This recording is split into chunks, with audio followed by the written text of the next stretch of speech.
पंचशील। द्वितीय विश्व युद्ध के समय भीषण युद्ध विभीषिका से संसार दहल उठा था। त्राहि त्राहि करती हुई जनता की शांति की मूक पुकार दिगंत में गूंज उठी। साथ ही विश्व की दलित मानवता अपने उद्धार के लिए भी कटिबद्ध हुई। अनेक देश स्वतंत्र हुए। निरीह जनता की शांति की पुकार नक्कार खाने में तूती की आवाज के समान विलीन हो गई। युद्ध लोलुप शक्तिमंत देश दूसरे देशों पर अपना आधिपत्य जमाने के लिए आपदा मस्तक अस्त्र शस्त्र से सुसज्जित होने का उपक्रम बांधने लगे।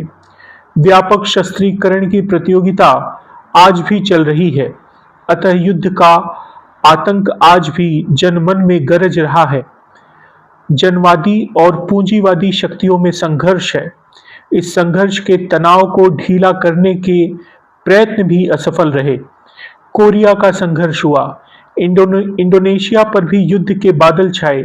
इस असफलता का कारण शक्तिशाली राष्ट्रों में सहिष्णुता और समझौते की कमी है।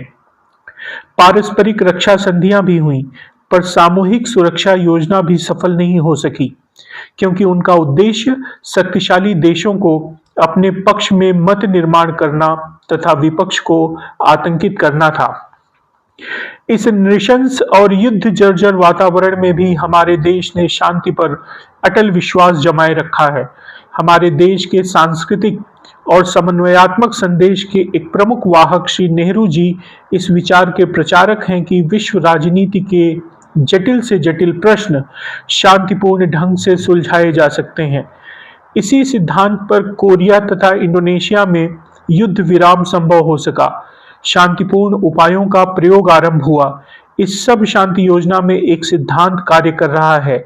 सामूहिक सुरक्षा सामूहिक शक्ति से नहीं, सामूहिक शांति से ही संभव है।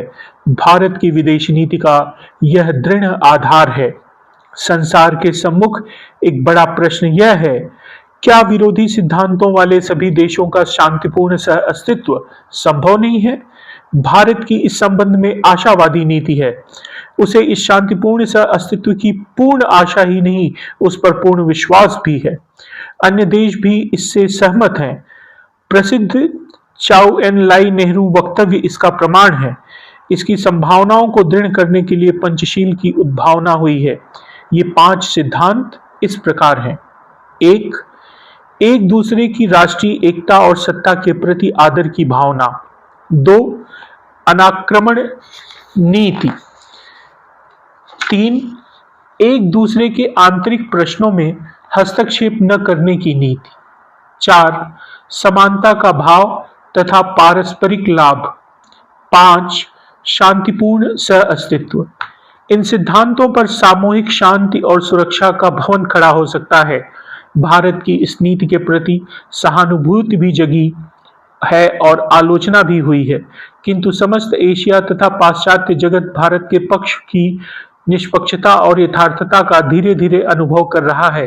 हिंद चीन का युद्ध विराम, आंग्ल मिश्र स्वेज समझौता तथा आंग्ल ईरान तेल समझौता इस नवीन जागृति के प्रतीक हैं। यदि सह अस्तित्व का सिद्धांत मान्य नहीं होता तो सह विनाश ही समझिए। बाबू गुलाब राय।